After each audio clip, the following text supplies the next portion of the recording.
UPA ಸರ್ಕಾರ ಇದ್ದಾಗ petrol diesel ಬೆಲೆ ಜಾಸ್ತಿ ಆಗಿತ್ತು.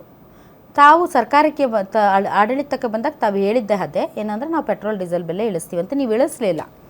ಸೊ ಅಂತಾರಾಷ್ಟ್ರೀಯ ಮಾರುಕಟ್ಟೆಯಲ್ಲಿ 100 ರೂಪಾಯಿ ಇದ್ದಾಗಲೂ ಅದೇ ರೇಟು, ಅಂತಾರಾಷ್ಟ್ರೀಯ ಮಾರುಕಟ್ಟೆಯಲ್ಲಿ ಒಂದು ಕಚ್ಚಾ ತೈಲದ ಬೆಲೆ ಒಂದು ಬ್ಯಾರಲ್ಗೆ 50 ರೂಪಾಯಿ ಬಂದರೂ ಅದೇ ರೇಟ್ ಇತ್ತು. ನೀವು ಏನು ಜಾಸ್ತಿ ಆದಾಗ ಕಡಿಮೆ ಮಾಡಲಿಲ್ಲ, ಕಡಿಮೆ ಆದಾಗ ಜಾಸ್ತಿ ಮಾಡಿ ನೀವು ಏನೂ ಮಾಡಲಿಲ್ಲ. ಒಂದು ನಿಮಿಷ ಕೇಳಿಸ್ಕೊಳ್ಳಿ ಸರ್, ಒಂದು ನಿಮಿಷ ಕೇಳಿಸ್ಕೊಳ್ಳಿ. ನೀವು ಅಧಿಕಾರಕ್ಕೆ ಬಂದಾಗಿನಿಂದ ನೀವು ಕಡಿಮೆನೇ ಮಾಡಿಲ್ಲ.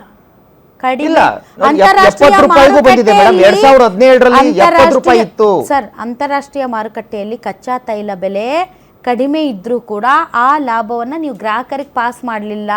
ಕೇಳಿದಾಗ ನೀವೇನು ಹೇಳಿದ್ರಿ, ಇಲ್ಲ ಹಿಂದೆ ಇದ್ದಂಥ ಸರ್ಕಾರ ಭಾಳ ಸಾಲ ಮಾಡಿ ಹೋಗಿದೆ, ಅದನ್ನೆಲ್ಲ ಸರಿ ಮಾಡಬೇಕು ಅಂತಂದರೆ ನಾವು ಈ ಎಕ್ಸೆಸ್ ಹಣವನ್ನು ನಾವು ಉಪಯೋಗಿಸ್ಕೊಳ್ತೀವಿ ಮತ್ತು ಈ ಎಕ್ಸೆಸ್ ಹಣವನ್ನು ನಾವು ಅಭಿವೃದ್ಧಿಗೆ ಬಳಸ್ತೀವಿ ಅಂತ ಹೇಳಿದ್ರಿ.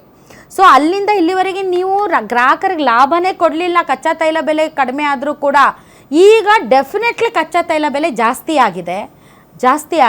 ಇದನ್ನ ನೀವು